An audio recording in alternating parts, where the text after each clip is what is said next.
Welcome back to the Green Workbench. If you watched my video on making a dehydrated spaghetti sauce, this is my update of actually cooking it. We've tried it twice so far, so I think I've worked out a couple of the kinks, and I'll let you know what those are.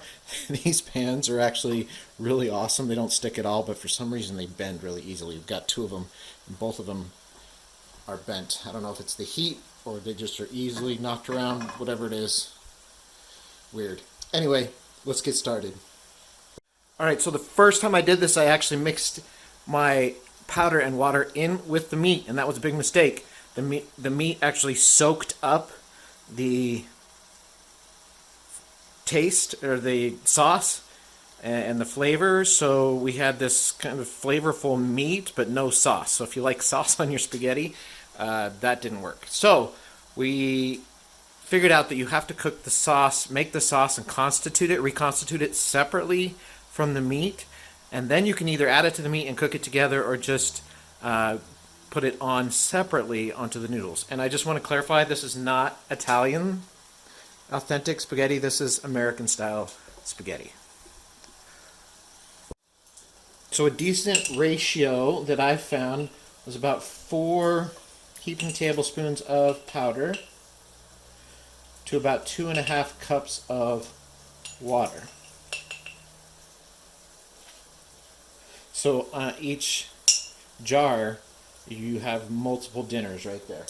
Now, depending on the size of your family and the amount of spaghetti you're making, you can add or subtract from that. But that seems to be a pretty good starting spot. So I'm going to add the 2.5 cups of water and then mix it up.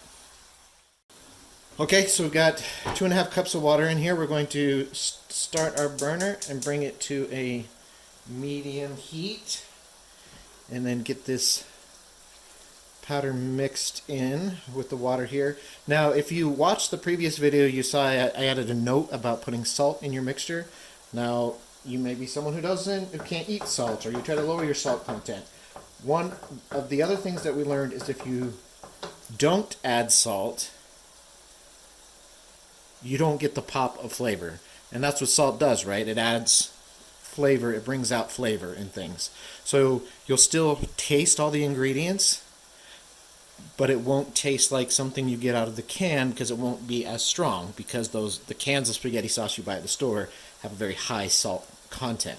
It'll taste fresh, it'll taste great, just not quite the pop. So you can add salt in your dry mix, or you can leave it out and then salt it to taste.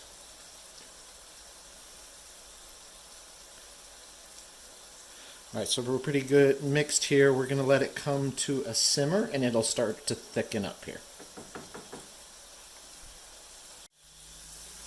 So I'm a big fan of garlic, so even though there's garlic in my spaghetti mix, I always add some minced garlic to the meat as well.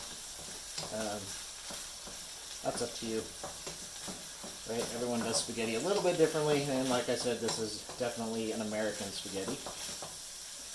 You may even use sausage instead of ground beef. But anyway, it's starting to heat here. We'll just keep mixing it every once in a while as it heats. Alright, I'm zoomed in here in this sauce, and you can see the peppers and onions and all of the different things that were in that powder. So they're all there, and you'll be able to taste them in the sauce. Okay, I did a little taste test, and this is one of the jars that I added salt to beforehand. I think about a teaspoon, maybe a teaspoon and a half of salt to the jar, and it's pretty good. So I may add just a teeny bit more here for flavor, but the salt makes a huge difference. But again, if you can't, or you're trying to lower salt intake, you can do this without salt. You just don't get that pop of flavor. Okay, the sauce has come to a boil now, so we're going to let it boil a little bit, thicken up, and remember, you can always add another teaspoon of the spaghetti sauce mix if it's not thick enough for you or feels like it's taking too long. So that's the great thing about this. You start out this way and you can adjust it as you go. I like starting this way, and then if I have to get the water so I have the volume that I need, and then add the powder to thicken it up. So we'll just keep stirring it, let it boil for a second, and if I need to, I'll add another teaspoon. Alright, I've decided I didn't want to wait for it to boil down too much, so I am going to just add another teaspoon.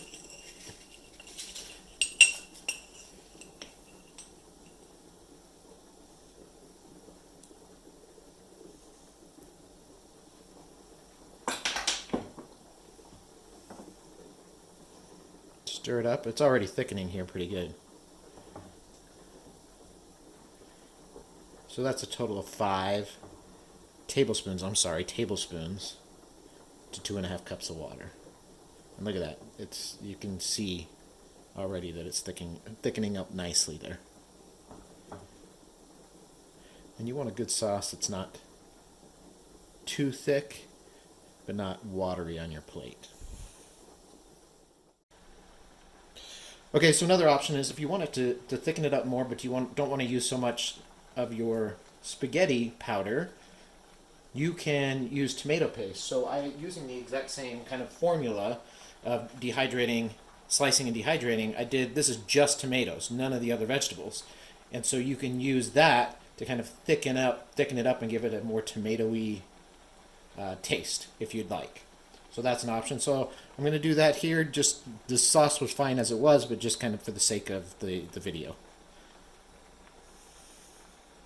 There we go.